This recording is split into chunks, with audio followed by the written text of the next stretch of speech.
Shalom, shalom. Um, Azrael from the Hopeful Elect. Think about it Thursday. Hope everybody's doing good today. Should be a quick little informative lesson. Hopefully, it'll help to edify. That's all we do is for us for the edification. Hopefully, it will edify some of y'all in the truth or those coming into the truth. Um, as someone said, sometimes it's good to the taste, all this knowledge, wisdom, understanding, but it's kind of bitter when it gets to the tummy, right? When you start digesting and ingesting all this wisdom, it comes with a lot of sorrow sometimes when you realize the state of our people, when you realize how much truth has been hidden from us, when you realize all the lies, um, et cetera, et cetera. So, without further ado, this lesson is going to be titled, Let Them Be Ignorant, right? Let them be ignorant. We're going to be going into sometimes we just got to drop the conversation. Sometimes it's not worth arguing. Sometimes it's not worth debating. Sometimes it's not worth going back and forth, making yourself crazy, making yourself wearisome at nighttime, making yourself mad, right? You're going crazy because all you can think about is the last conversation you had. Sometimes we got to learn how to just drop it, right? Working a blue collar job. Actually, last night, right, two co-workers got into it, and as men, we have to learn how to drop it. Once the situation happens, things are said, but once everything cools down, we got to learn how to drop it and move past it, right? That's what we got to do as people in the truth as well. So let them be ignorant. Let me see something, right? So want to give praises, glory, honor to the Most High God, right? We're going to trust in the Lord, right? And ask at his mouth um, of Abraham, Isaac, and Jacob, who sent his son as an instrument of salvation for the nation. So shalom to the nation as well, the 12 tribes scattered abroad and all the kingdoms of the earth, who will soon be gathered, as it says in, I believe, I think that's Ezekiel 20 and 33, or is it Ezekiel 30? I think it's Ezekiel 20. Let me see. I don't want to quote that wrong. I think it's Ezekiel 20 and 33. Let me check real quick. Right. Ezekiel 20 and 33. Those of us that's going to be scattered, that remnant, that elect, right? Making our calling and our election sure, as it says in 2 Peter chapter 1 and verse 10, over here at the hopeful elect. So shalom to all the cleavers out there too, as it's prophesied that other nations would cleave onto us and take a hold of our doctrine and understand their place and understand that our God is the God of gods, right? Kind of like King Cyrus did, King Darius did, King Nebuchadnezzar did, right? Shalom to those cleavers. Without further ado, let's get into the lesson. First precept we go into is straight up the title, right? 1 Corinthians 14 and 38, it says, but if any man be ignorant, let him be ignorant. It seems kind of harsh, right? But sometimes we got to let people be ignorant, meaning not saying they're dumb or stupid, right? But the actual word ignorant. If any man be not knowledgeable or doesn't want to learn knowledge, if no man wants to study for themselves when you're having a conversation with them, they don't want to take what you're saying as edification, and let them be ignorant, right? Let the chips fall where they may. If any man be ignorant, meaning they don't have the knowledge, right? I'm not insulting anybody by calling them ignorant. It's just the fact that they don't have the knowledge. You could be ignorant in some areas of your life, right? For example, if I'm not an entrepreneur, I'm gonna be ignorant in some of the things it takes to be an entrepreneur. That doesn't mean I'm stupid though. Just my focus is not on that. So sometimes in this truth, you're gonna come across people that's in this truth, right? Who have the knowledge, but they don't have all the knowledge. You're gonna come across Christians. You're gonna come across Muslims. You're gonna come across all different type of people from all different type of backgrounds that are ignorant to the full knowledge of the truth, right? And sometimes you just got to let them be ignorant for your sanity and for theirs, right? Let's get to the next precept. Where do I want to go? Gotcha. Let's go here real quick. Titus 3 and 9. The book of Titus, chapter 3 and verse 9. Right? It says, but avoid foolish questions. Right? Let's break this down slow. Let's avoid foolish questions, guys. A lot of times we let foolish questions draw us into conversations we shouldn't even be in. We let foolish questions get us riled up, get us irritated, right? Get us in our feelings and our emotions. We let these foolish questions overtake our emotions. So we have to avoid foolish questions. And genealogies, right? Genealogies have its place. We see over and over and over again in scriptures, and so wasn't able to prove that they came from the house of their father of the tribe of Israel, and they were put out the community. And we read all that. So, genealogy has its place, but let's not get into endless genealogy. Let's not get into these genealogies to where it's all you're doing is thinking about, right? You're just all online. You're just all these DNA sites. You're sending your DNA to everybody, getting your blood drawn. You're just studying so much history on where you think your people come from. You're trying to change your name. Look, you got to avoid genealogies sometimes. And contentions. A lot of us, right? We want to be contentious all the time, right? And that'll scare people away, and that will tire or burn you out if you're contentious all the time, right? Take it from somebody that's been in the truth for a little while. That contention will burn you out, right? Always, sometimes you just got to learn how to laugh it off. Sometimes you got to learn how to just let somebody be right. Sometimes you got to learn how to just keep your thoughts to yourself and avoid contention, because that will sometimes prolong a friendship, right? We see that I believe it was Paul and Silas went one way, and Mark and Barnabas went another way because of the contention that was in the air, right? So even though they were still doing the work, right? Even though they were still doing the work, they had to split ways because of the contention between the two, right? So a lot of brothers have joined camps, and they'll have contention with brothers and sisters that's not in their camp. Why? Some say because of pride, right? I'm gonna get that account real quick. I'm gonna read that. Acts 15 and 39. Let me see what the comments said. The Yeshaya in the building.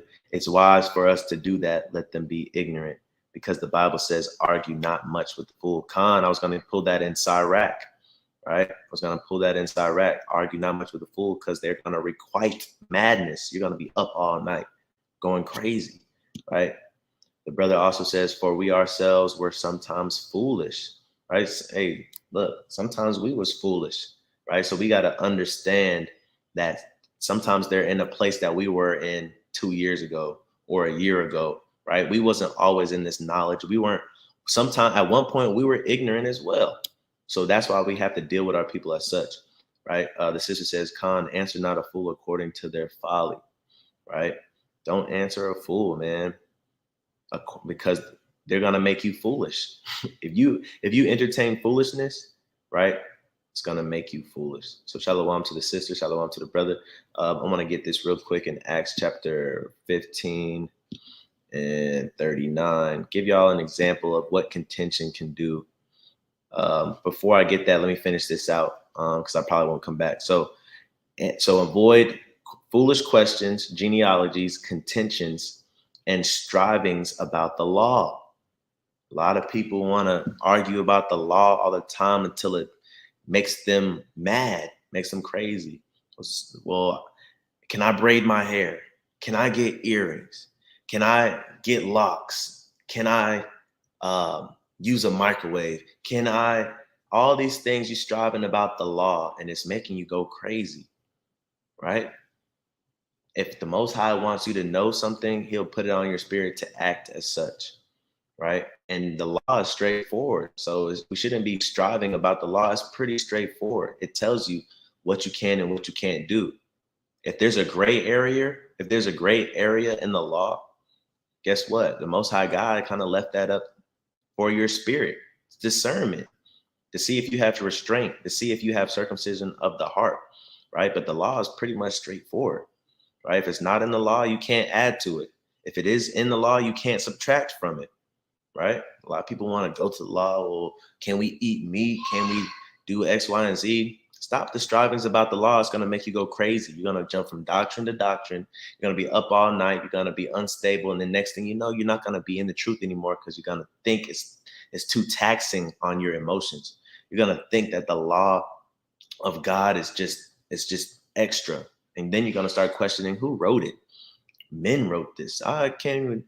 You're going to go down the wrong path, right? So that's why we shouldn't strive about the law. For they are unprofitable and vain. All these things are unprofitable and vain, right? You might think, you know what I'm saying, you're going to teach somebody by talking about genealogies, by coming at them with contention, and by answering foolish questions and confounding them and striving about the law. You're going to think it's profitable, but it's not, right?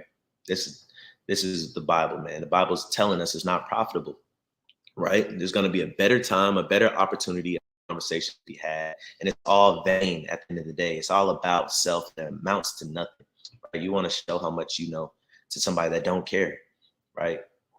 You got too much pride, and that contention, right, will build up, right? But anyway, let's go to Acts chapter 15 and verse, what I say, 39. Let's get an example of contention, splitting up the brotherhood, right? Acts 15 and 39. And the contention was so sharp between them that they departed asunder, one from the other. And so Barnabas took Mark and sailed unto Cyprus, right? So let's get some background to this, right? Go back a few verses, right? It says, Barnabas determined to take with them John, whose surname was Mark, right? So they're disciples are at this point. I want to say they're apostles because they're being sent to different places to teach, right? Apostleship means to be sent. Discipleship means to follow. At one point, they were following Christ wherever he went, and they were disciples. But then they turned into the apostles, which mean to be sent, right? And then they started their apostleship, and that's where you get the apostolic faith or the apostolic teachings of the Bible, from when they were sent to the Philippians and Philippi, when they were sent to the Ephesians and Ephesus, to the Galatians and Galatia, X, Y, and Z. All right. So they're talking about who should go where, blah, blah, blah. So Barnabas wanted John to go with them, right? Whose surname was Mark. But Paul, he didn't seem fit. You know, Paul was kind of a new addition at this time. And, you know, he had a different claim to his name. He had to go to some of these churches that he helped scattered into the Gentiles, right? And bring them back, right? So Paul didn't want somebody that was too heavy of a Jew to be there because, you know, Peter and them, they wasn't really comfortable, right? So Paul said, but Paul thought not good to take him with them, right? Who departed from them from Pamphylia and went not with them to work. Paul disagreed. I don't think John should come, bro. I don't think John's going to be a good fit around these Gentiles. He might undermine me, X, Y, and Z, right? It says, and the contention, this is why we got to avoid contention, was so sharp between them. They probably was about to fist fight. They was probably cussing at each other. They was probably arguing. The contention was so sharp between them that they departed asunder. Asunder means in half, right? They went their separate ways, one from the other. And so Barnabas took Mark. Barnabas went with John, man, and sailed unto Cyprus. And Paul chose Silas. So that's why you hear about Paul and Silas a lot. Silas went with Paul and departed, being recommended by the brethren unto the grace of God, right? So that's what contention can do, right? Sometimes it will tear you in two, right? So we got to avoid contention, right? Let me see where I got up next. Let's go to 2 Timothy. 2 Timothy 2 and 23.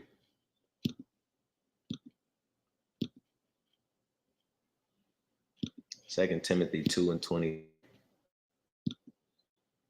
Right? It says, but foolish and unlearned questions avoid. A lot of times people come to us with unlearned questions, right? Sometimes you just got to avoid those unlearned questions. They come to you and say something like, well, the law is done away with. That's an unlearned question. Do you believe that we're justified by our works? It's an unlearned question, right? They're stereotyping you. They don't think they don't understand you need both, right? The works and the faith, right? Unlearned questions, right? Who was the New Testament really written by? Why should we believe the Bible is written by man? These are unlearned questions, right? You got to avoid them. They're foolish, knowing that they do gender strifes. Because eventually, man, you're going to be arguing on the street. We see it all the time in these videos. These videos on YouTube, man, they could be very edifying at times. And at sometimes, man, you just see a bunch of strifes. And it's not doing anything but pushing away the little ones, right? Remember what the brother Yeshai said earlier in this live chat, man. At sometimes we were foolish. Sometimes we were those ones bumping heads against the truth, and we were ignorant, right? So avoid these things, right? Let's go here real quick. Let's go to 1 Corinthians 10 and 29. 1 Corinthians 10, 29.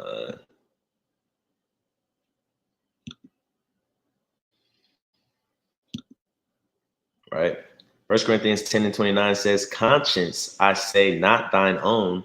So don't think about your own conscience, man. A lot of times people think the way they think is right. And the way they think goes. And this is the only way that makes sense because it makes sense to me. A lot of times we got to put ourselves in somebody else's shoes, right? That's a phrase, right, that can be very suitable to us if we take heed to it, right? Put yourself in somebody else's shoes. It says, conscious, I say, not thine own, but of the other, right? We got to think about how other people think about a situation, right? You might be hosting something and you might use the microwave, but your guests might not use the microwave. So you got to think about how they feel about the situation. And you might have to long suffer that day and not use the microwave just so that they feel at peace, right? This is how you keep friendship. This is how you keep community. This is how you keep a nation together, right? But not doing things just because they're not finna make me change the way I act. They're not finna make me feel uncomfortable in my house. It's not about how we feel. It's about how we treat our brothers and our sisters, right? We wouldn't want to go to somebody else's house and they treat us based on how they feel. We would want them to think about how we feel about things, right? Christ says that he's going to knock on the door and sup with us, meaning he's going to take care of our needs. So that's how we should treat our brothers and sisters, take care of their needs, right? It says, for why is my liberty judged of another man's conscience, right? So you might think, man, why I got the freedom to eat meat, but why should I not eat meat just because so-and-so's at my house and they don't think eating meat is awful, right? Because you don't want to throw them off, man. You don't want them to judge you falsely either, right? And condemn you falsely either. Just go ahead. It's just one day or a week or however long they stay in, and just think about their conscience, man. That's the wisdom that the Bible has given us, right? Let me see if there's something else I want. Right? So it says, whether therefore ye eat or drink or whatsoever you do all to the glory of God. Because everybody has their own way of doing things, and best believe everybody's trying to make it to the kingdom. So whether you agree or not, right? If you can, right, without breaking the law or sinning in your conscience, right?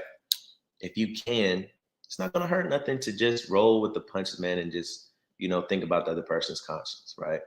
Give none offense. A lot of us, this is information we need. Give none offense. A lot of us get in this truth and we go straight to Galatians 4:16, and we don't care who we offend, right? But at some point we got to settle down and we got to give none offense, right? Neither to the Jews, right, our people, nor to the Gentiles, the lost of our people, nor to the church of God, right? Don't give offense to even the lost of our people. We see a lot of people in sin, and all we want to do is to give offense, right? We just want to offend them, right? To knock them off their square. We want to offend them to ruin their day because they're in sin.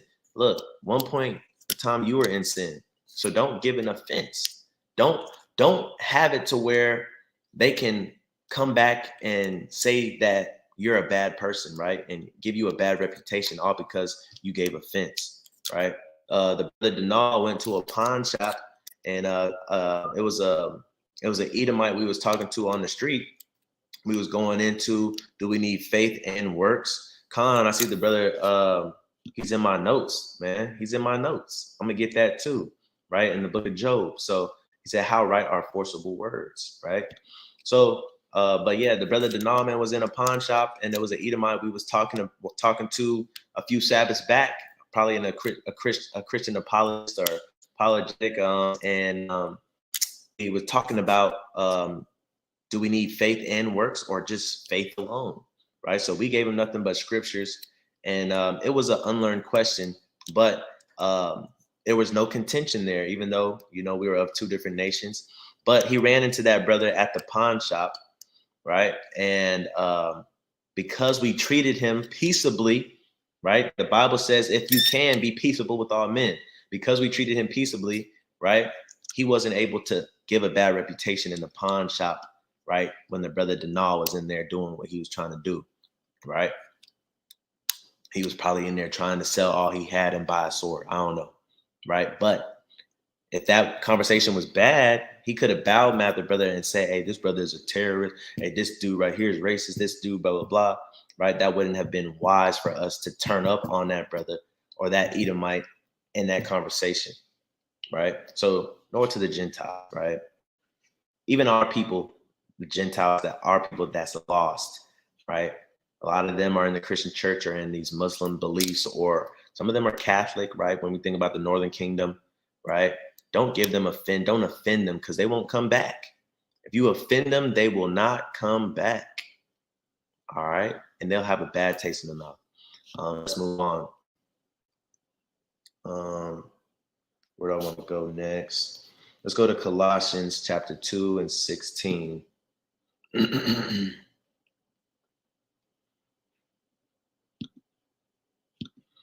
Colossians chapter 2, verse 16. Right?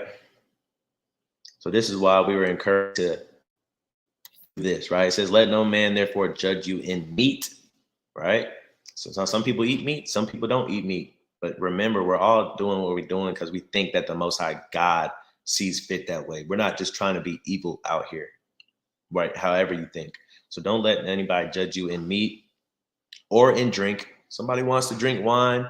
Brothers, don't be that brother that say, "Hey, stop being a drunk. Stop. We got to be sober. We got to," you know what I'm saying? Yes, some of those stuff is true, is commanded in scripture for us to be sober and things of that nature, has its place in correction when it gets out of hand. But hey, look, don't judge a brother just because he drinks a little wine, right? Or some beer or whatever, right? If he's not sinning, he's not sinning, right? Or in respect of holy day, right? Some people keep the holy day, the Passover day on this calendar. Some people choose on this day on this calendar. As long as they keep in the holy day, don't judge them about it. But if they're not keeping it, go ahead and say something. But you know what I'm saying? Or the new moon. Some people want to keep a new moon as a feast day. Some people keep it as the Sabbath day. Some people keep it as a Sabbath and a feast day, right?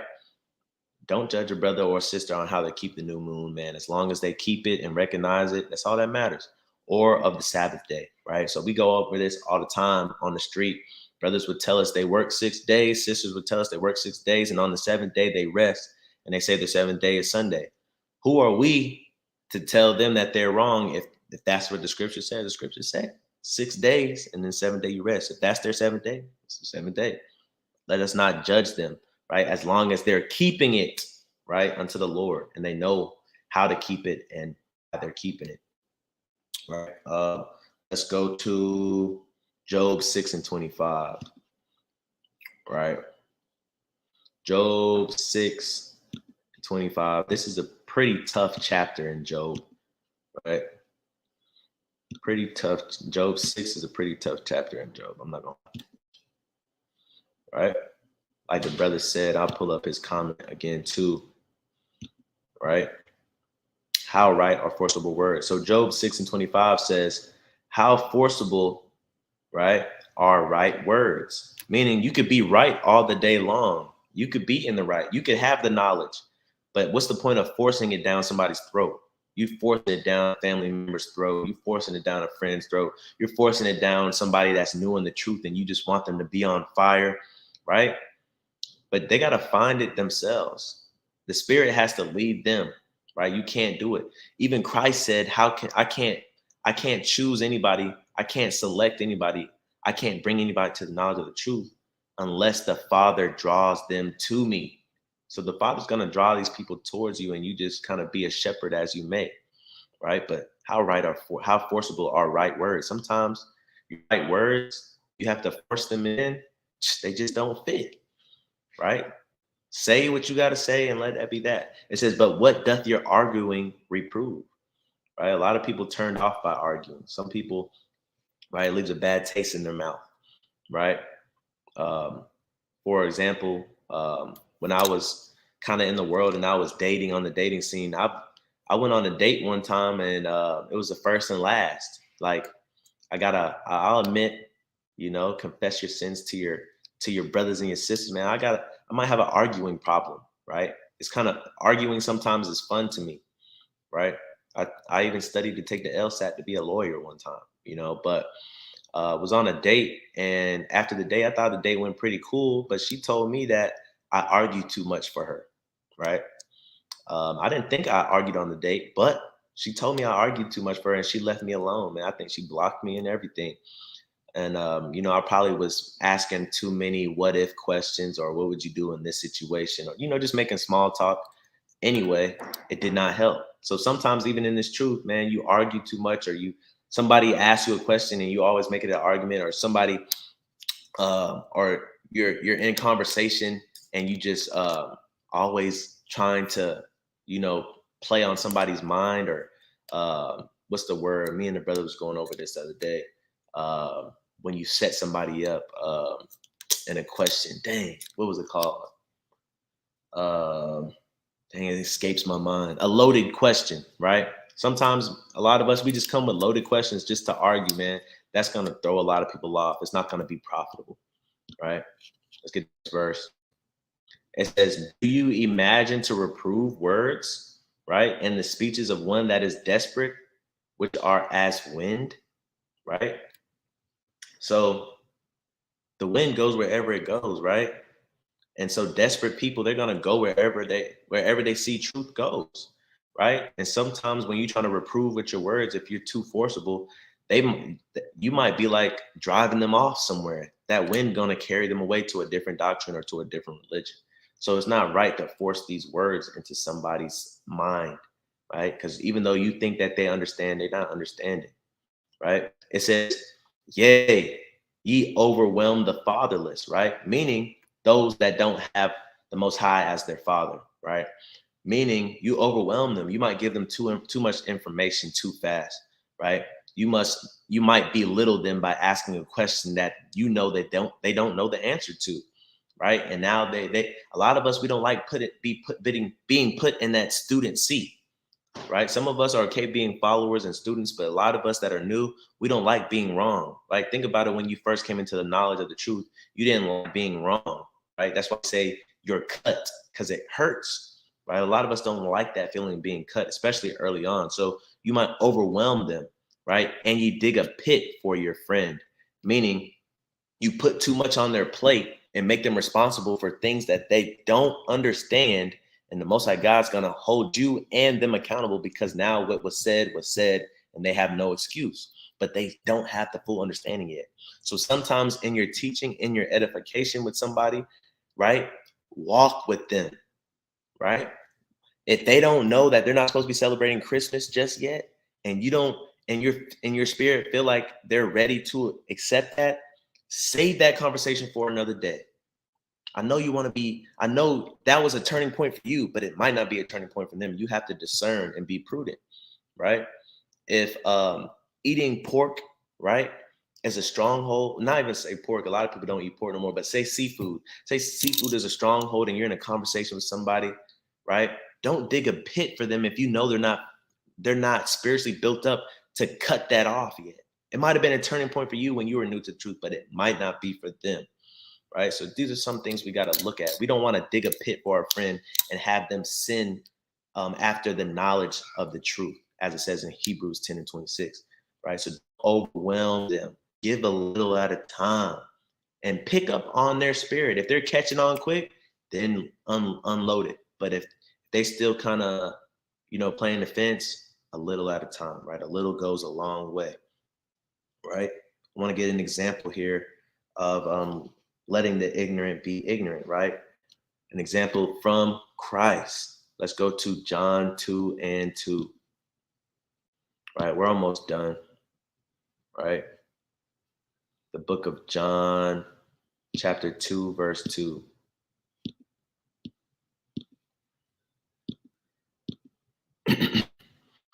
Right, we'll read it right here. It says, and both Jesus was called and his disciples to the marriage. And when they wanted wine, the mother of Jesus said unto him, they have no wine. Right, so Jesus' mom said they have no wine. Right, one of the very first miracles Jesus did. Right, Jesus said unto her, woman. Right, how many of us is calling our mom woman? Right, that shows that he was kind of frustrated. Right, woman, what have I to do with thee? Right, now the Catholics looking like he's talking back to Holy Mother of Mary. He's right, but you got to understand here, Luke 14 and 26 through 28, I believe, applies. He understands this, right? If it doesn't line up with God, I'm going to have an issue with you. Anyway, going back to it, it says, Jesus said unto her, woman, what have I to do with thee? First of all, that's a rhetorical question because that's your mom, right? You're her son. So you have a lot to do with her, right? Mine hour is not yet come. So he understood, the Spirit taught him, God gave him his assignment. He came down in the flesh and he understood his hour not yet come. But his mom was ignorant to that fact. His mom may have just understood, hey, look, my son has spiritual powers from the Most High God. My son is special. My son could do these things, but she was not knowledgeable, right? She was ignorant to the fact that it was a certain specific time in his life where he's supposed to do these things, right? So Jesus said, my hour is not come. Try to inform her, right? But this is what she said after he said that. His mother saith unto the servants, whatsoever he saith unto you, do it. So his mom said, I don't care about all of that. You're not going to make me look bad out here, right? Sound like Jake, sound like Judah, right? The so-called Black and African American, right? So what does Jesus do? If any man be ignorant, let him be ignorant, man. I told her it's not my hour, but she's my mom. I'm not trying to overwhelm her. I'm not trying to get in an argument or contention in front of all these people. So Jesus says, and there were 6 water pots of stone after the manner of purifying of the Jews, containing 2 or 3 firkins apiece. Jesus said unto them, fill the water pots with water. And they filled them up to the brim. So he goes on to turn the water into wine, right? So this is an example of just letting the ignorant be ignorant sometimes. And sometimes it can hurt what we got going on mentally, but think about the future, man. Be prudent in all things, in all matters, right? It might not make sense, right? But sometimes if it doesn't hurt anything, go ahead and let it slide, right? Let's go to Matthew 10 and 14. Almost done. 2 more precepts. Matthew 10, verse 14. Says, and whosoever shall not receive you, nor hear your words, right? After you had the conversation, it was a peaceful conversation. They still don't want to hear your words. Brothers and sisters, right, have debates and arguments and strifes all the time, get on phone calls, through the DMs, voice memos, right? They don't want to hear you, bumping heads, when you depart out of that house or city or that inbox or that comment section or that phone call, right? Shake off the dust of your feet. Meaning, hey, you might have to split and go two different ways, like Paul, Silas did from Mark and who was it? Philip. Um, so yeah, man, sometimes we gotta depart from each other, right? And if they don't want to hear it, shake off the dust of your feet, meaning forget about it, right? It's over with. Once that dust is off your feet, your shoes are clean, blood's off your hands, right? Continue to walk on, right? And now this will be the final precept. I said I was going here. The brother and the sister brought it out earlier, right? It's going to be Sirach chapter 22 and verse 13. Let me pull it up real quick. All right. It's a lot, but let's read it. Sirach chapter 22 and 13. Talk not much with a fool, right? We can all discern who a fool is in a conversation and how a conversation goes. Talk not much with a fool. Sometimes I struggle with this when we go and evangelize in the street, right? My heart kind of yearns to want people, right? As teachers, sometimes we just want the students to understand it. Sometimes we got to understand, though, they're not going to understand it and they don't want to understand it, right? So sometimes I'll talk much with the fool and I shouldn't do that, right? It says, talk not much with the fool and go not to him that hath no understanding. Hey, look, sometimes we go to people that don't have understanding and want them to understand, right? We always say this, or I always say this when people always talk about Christ hung with the sinners, Christ hung with the prostitutes and the drunks, right? Christ did not hang with them, they hung with Christ. Christ did not go to seek them, they came and followed Christ. There was gatherings that followed Christ because of Christ's fame, right? People pulling on his garment and things of that nature. People coming saying, hey, my daughter's sick. Hey, my son's sick. Hey, my brother is dead, right? They came to him, right? So stop going to fools. Stop going to people with no understanding. Let them come to you, right? It says, beware of him lest thou have trouble, right? You might have trouble, man. You don't know what it might lead to, right? And thou shalt never be defiled with his fooleries, right? You avoid this, you're not gonna be, you know, defiled, or your emotions aren't gonna play a game on you, or you're not gonna be disturbed or vexed from the fooleries. Right? It says, depart from him, and thou shalt find rest. Meaning, once that argument goes away and that contention goes away, you can calm down, right? And you'll be at rest. You won't be vexed anymore. Vexation of spirit, right? And never be disquieted with madness. You won't be disquieted with madness, meaning you're tossing and turning in your bed, and because you're still thinking about the conversation, you get on your phone, research a bunch of precepts, screenshot them that you'll never use. Then you making a whole bunch of videos based off the same conversation, and you just can't seem to let the conversation die. And you're talking about it with your wife, talking about it with your brothers, you're talking about it with your parents. Hey, find rest, right? So you're not disquieted with madness, right? Sometimes we gotta what? Let the ignorant be ignorant. So with that, I'm gonna yield. Kwam Yasha Allah. Shalom to all the brothers and sisters that got on this live that'll watch it in the future, Lord willing. Right? You could be doing anything, but you're taking some time out to fellowship and be edified. Shalom. And we give all praises, glory, and honor to the Most High, Abraham, Isaac, and Jacob. The water for the brother.